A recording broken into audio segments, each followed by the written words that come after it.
By the time the hotel door clicked and I heard the slow shuffle of feet from the other side, I had already rehearsed my lines like a community theater actor who had memorized his cues and forgotten why the play mattered. I was carrying a room service tray I had never ordered, a borrowed jacket one size too big, and the kind of bravery that only appears when adrenaline and heartbreak shake hands in a bright hotel hallway, smelling like citrus and corporate ambitions. I said I was from guest services, that I had a complimentary bottle of sparkling water, that I needed a signature from the room's occupant, and the security guard on the elevator had nodded because I looked like a man who had found his purpose. The door opened, and there stood my wife in a robe the color of champagne, her hair done in a way I had not seen since our wedding.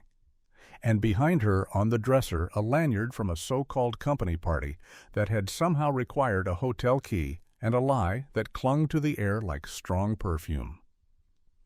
She said my name and did not meet my eyes. I said hers and held the tray like a shield. The television was muted on a cable news loop about a meteor that had not hit anyone yet. The bathroom steamed. A second glass sweated on the nightstand. The room hummed with that betrayal pitch only dogs can hear and husbands pretending to be room service can feel in their teeth. I placed the tray on the table and signed my own name on the receipt, because the universe loves a farce. And when the bathroom door swung open, her boss stepped out in a towel and a grin that belonged to every bad decision that ever felt like a promotion. He was the kind of man who believed in his own legend, a regional vice president of something that makes charts, a collector of expensive watches that ticked like countdowns, a connoisseur of other people's families. He saw me and paused like a showman who knows the second act twist just arrived 10 seconds early. My wife reached for the lanyard as if the plastic rectangle could explain infidelity with font size and a barcode. I did not shout, I did not punch, I did not cry. I looked at the window and said we should all sit down because I had brought a legally distinct bottle of sparkling clarity and a folder that contained what I called the timeline. That is how this part of the story ends. It begins 2 months earlier with a breadcrumb so small you could miss it unless you were married to it. The breadcrumb was lotion. It was a new scent on her wrist one Thursday night in April. Not the lavender she loved or the citrus she wore when she felt bold, but something unfamiliar and subtle, like a secret rehearsing in the background. She said the company had launched a wellness initiative and gifted everyone some samples. She said there would be a company party to celebrate a new contract at the end of the quarter. She said we were fine. She said fine in that long American way that means not fine. I wanted to believe because belief is cheaper than discovery, and because we had a suburban mortgage and a minivan that smelled like soccer practice. But small things kept multiplying. She started getting dressed like a woman who lived in a magazine that taught people how to bend light with cheekbones and ambition. Her phone learned to sleep face down as if it had become modest. Her laugh shifted keys. When I touched her shoulder, she startled like a cat that has learned every kitchen sound is the can opener. The dog stopped begging from her side of the table. Even the neighbor's porch light seemed to flicker on when she pulled into the driveway, as if the whole block had joined a silent surveillance project our homeowner association might deny, but secretly funds with newsletter ads about lawn care. I know how this sounds. It sounds like a husband building a conspiracy board out of grocery receipts and half-remembered eye contact. It sounds like a man who is one YouTube documentary away from buying a shortwave radio and whispering into the night about coded messages in the Costco rotisserie chicken labels. Perhaps that is true. Perhaps I was always one step from believing there is a clause in every contract that can save you if you underline it with enough desperation. But there were facts, too. There were calendar events that moved as if they were trying to make themselves harder to catch. There were texts that said staying late for end-of-quarter review, and there were emails that arrived from time zones that our city did not offer. There was the company party that began to expand its borders like a country that had discovered oil. First, it was Friday after work. Then it was Friday and a brunch planning session. Then it was Friday and an overnight leadership retreat because the hotel had a wonderful group rate and the team deserved something nice. It is a strange thing to feel your family become a project someone else is managing. I started keeping a notebook in the garage under the toolbox, the same garage where an American dream accumulates in plastic bins labeled Halloween, taxes, college, past selves. In the notebook, I wrote down what I saw and what I felt, and what I pretended not to see or feel. I wrote down that on May 6th, she wore the blue dress that makes summer nervous, that she smiled at the mirror the way people smile at mirrors when they are practicing for a reflection that will not be alone. I wrote down that she said the boss was mentoring her, that he believed she had a leadership engine, that she should network more because career growth is like a party where the music is always a little too loud. I wrote down that she Googled hotels with rooftop pools, arguing she loved skyline pictures for social media, then posted none. I wrote down that the dog stared at the front door like it owed him an apology. Everyone in my family has a story about betrayal, but we tell it the way Americans tell weather stories, as if storms are personal trainers you hired by accident. My father was left by his first wife, who discovered yoga and a poetry reading circle that specialized in men named Evan. My aunt watched her marriage dissolve inside a timeshare sales pitch in Orlando. My cousin dated a magician who took her watch and then her confidence. We all performed recovery the way television characters do, with a montage and a haircut. But infidelity in your own kitchen feels like a different genre. It is not a crime procedural with tidy evidence because there is never enough. It is not a romantic tragedy because no one is noble. It is a satire with serious consequences. It is a family disaster movie where the meteor approaches one canceled date night at a time. 2 weeks before the hotel hallway, the company rolled out a wearable device at a staff wellness fair. It was a branded fitness tracker with a little heart that pulsed when you reached a daily goal and a little trophy that appeared on Fridays. My wife wore it like a badge and started talking about steps and sleep. The tracker had a feature called Focus Time that silenced notifications during meetings and what the brochure called human connection moments. I discovered, in a way I will not describe, that the tracker also knew when its wearer was at a hotel with location services on, because the companion app cheerfully logged a spike in heart rate during the hours between the company party and the sunrise, and sent a congratulatory message that said, "You smashed your personal record." This is how the modern world whispers to the patient and the paranoid. It wraps the truth in a prize ribbon and calls it wellness. I did not want revenge. I wanted the world to make sense again. But sense is expensive, and it is rarely on sale. So I did what Americans do when the mystery gets bigger than their living room. I investigated. I read labor laws at 2 a.m. with a mug of coffee that had stopped pretending to be sleep. I learned about fraternization policies and mandatory reporting and conflicts of interest and all the ways companies try to legislate desire. I read an employee handbook that could win an award for creative fiction. I found the clause that said leaders may not engage in romantic relationships with direct reports without notifying human resources, and the footnote that admitted everyone ignores this until the photographs arrive. I printed it and slipped it into a manila folder labeled The Timeline. I began to reverse engineer the story, not from the beginning, but from the ending. I could smell in the air like summer rain. That is why I stood in the hotel hallway with a tray, a jacket, and a wild idea that the truth sometimes needs room service. That is why, when the door opened and my cheating wife said my name like a prayer that had misplaced its faith, I said we should sit down and drink something sparkling and honest, because the meteor had finally entered the atmosphere and we were going to watch it land together. When people ask later how it all unraveled, I will show them the screenshot of the company event invite that was not an invite. The subject line read, "Quarter Close Celebration," but the body text was an exercise routine for lies.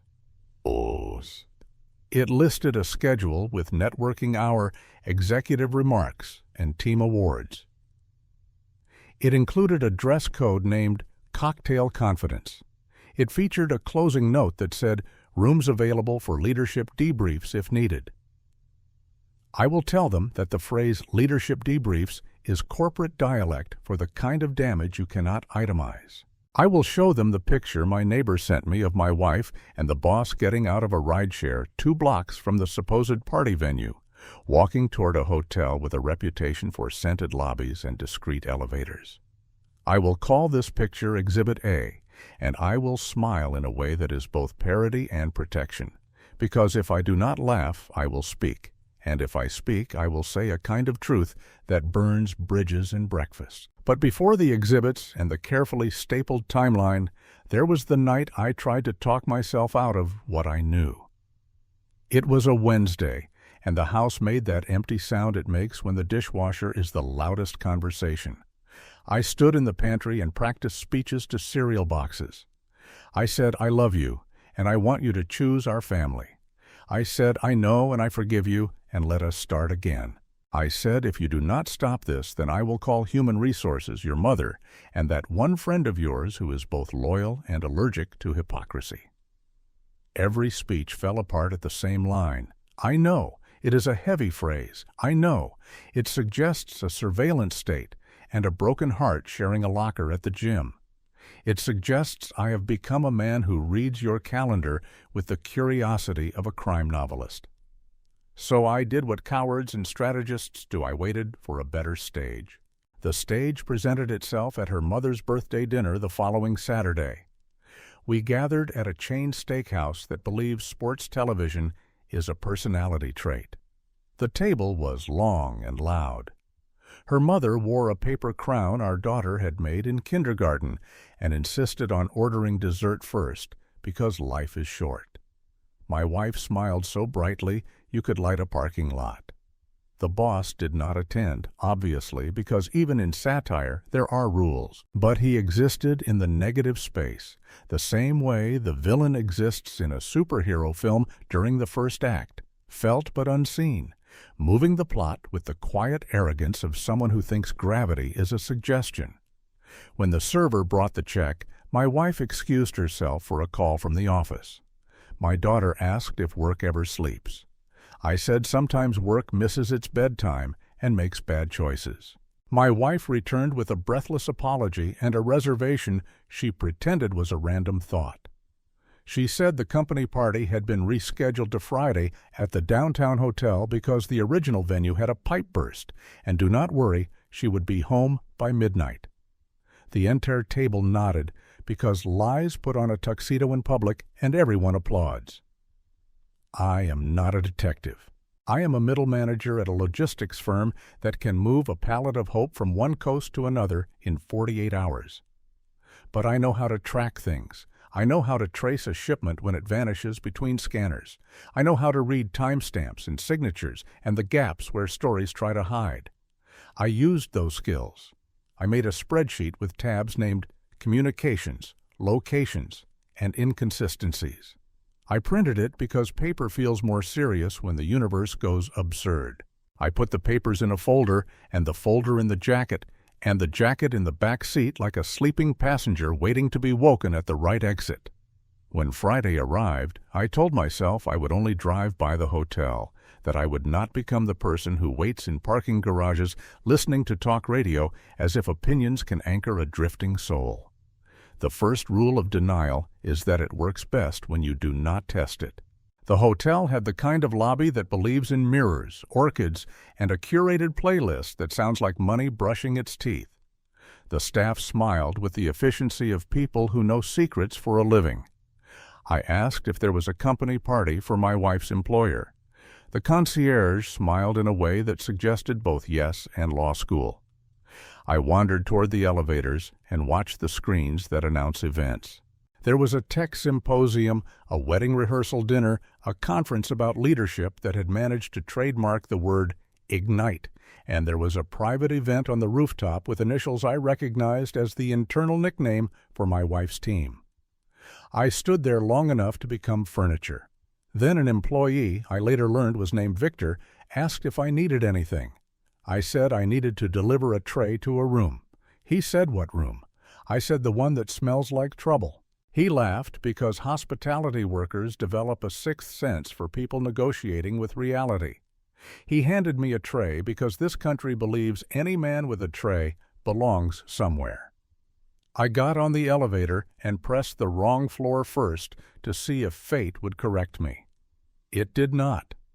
I pressed the right one and rode with my heart rate monitor app scolding me for cardio achieved by cowardice.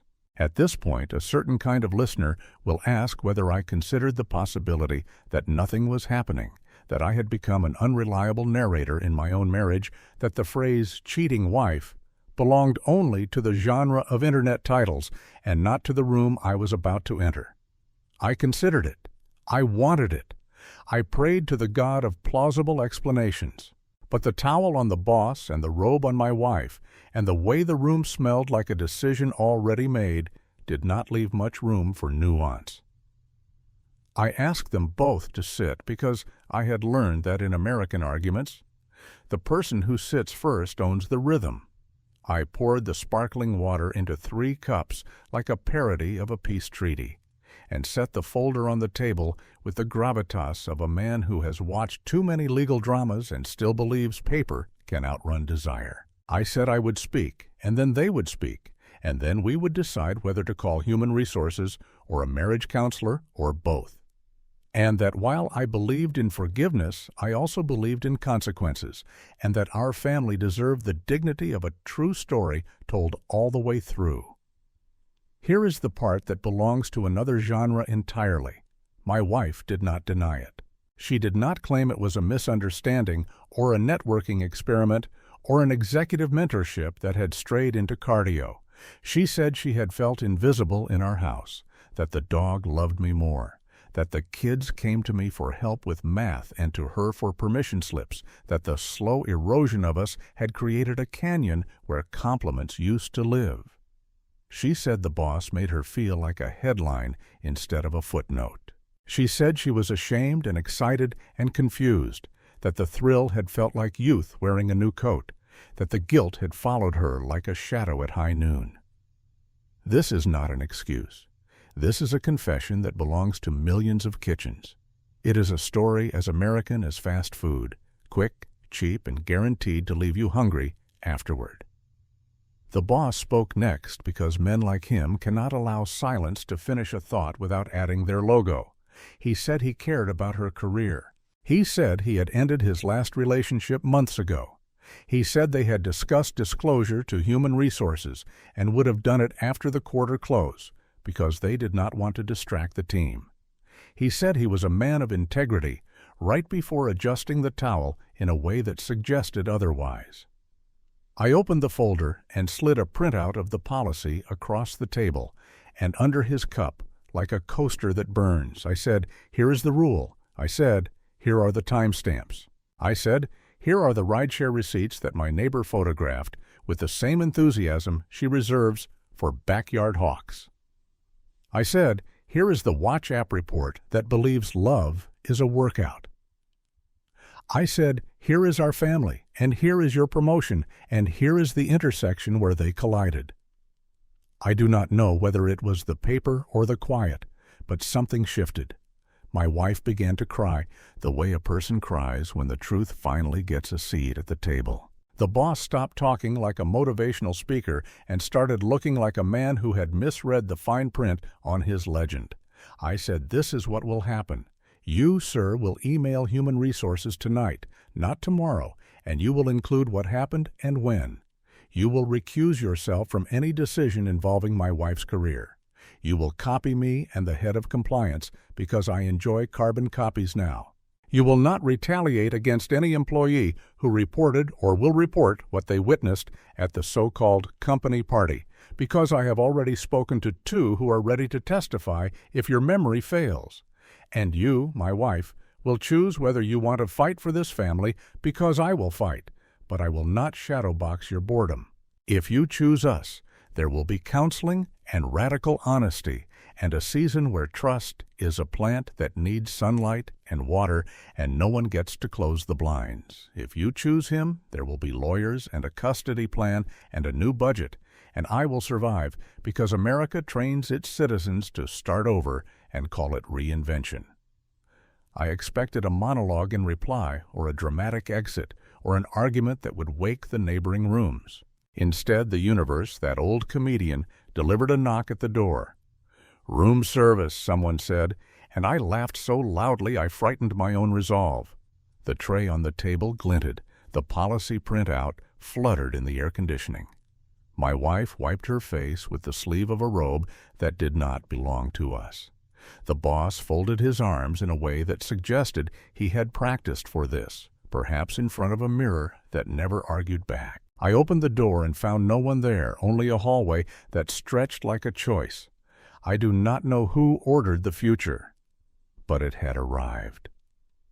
The thing about confrontations is that they never end the way you picture them in the shower rehearsal. I had imagined raised voices, maybe a slammed fist on the table, some thunderclap of finality that would echo through the walls. Instead, after the knock at the hotel door, silence sat down with us like an extra guest. My cheating wife wiped her eyes and said she needed air.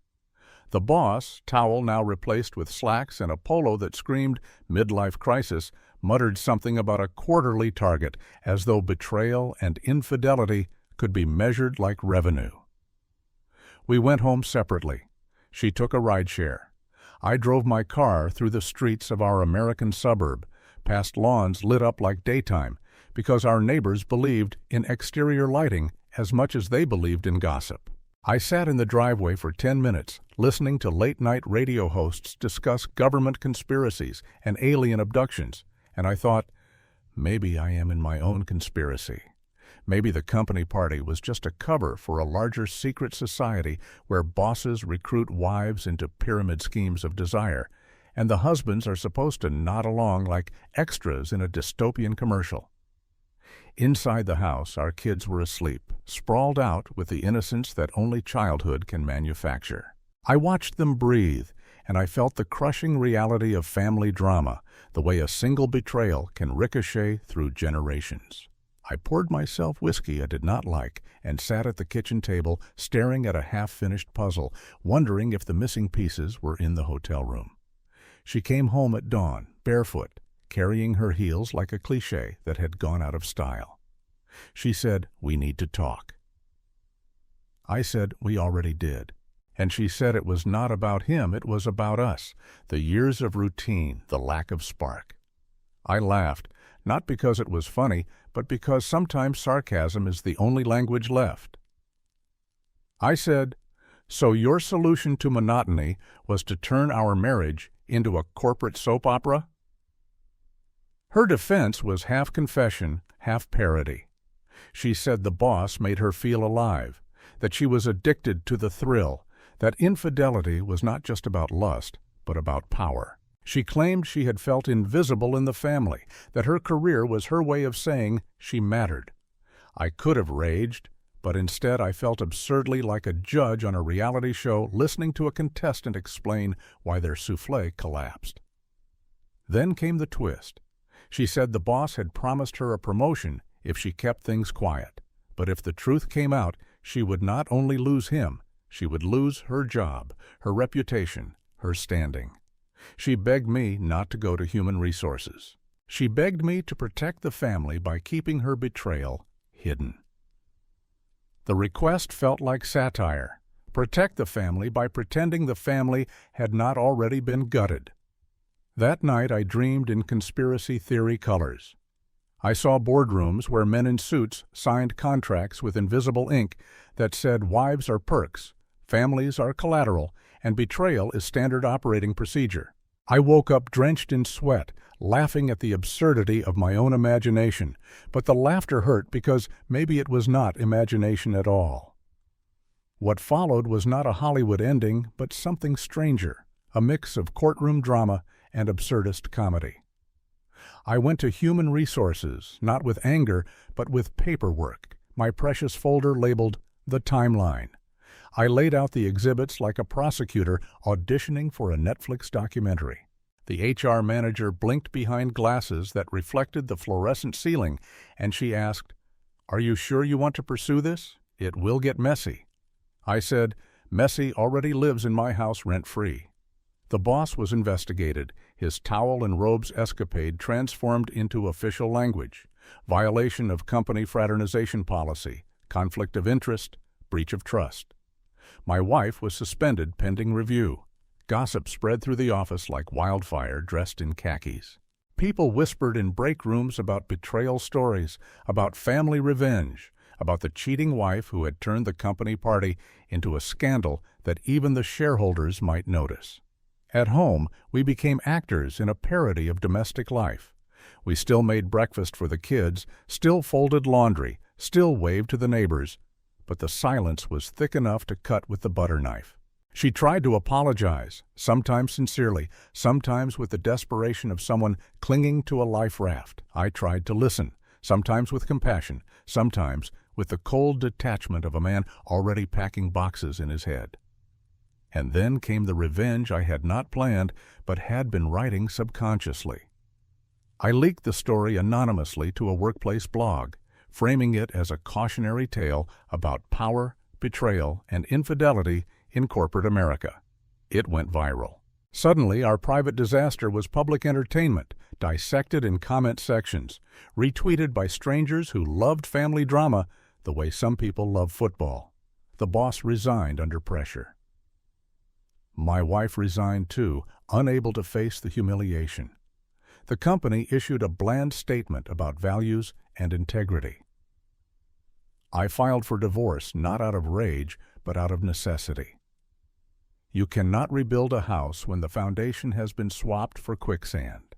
Months later, when the dust settled, I found myself on a podcast called Reddit Betrayal Diaries, telling my story in the cadence of someone who has survived absurdity and learned to laugh at the ruins. The host asked me if I hated her. I said no. Hate is too heavy.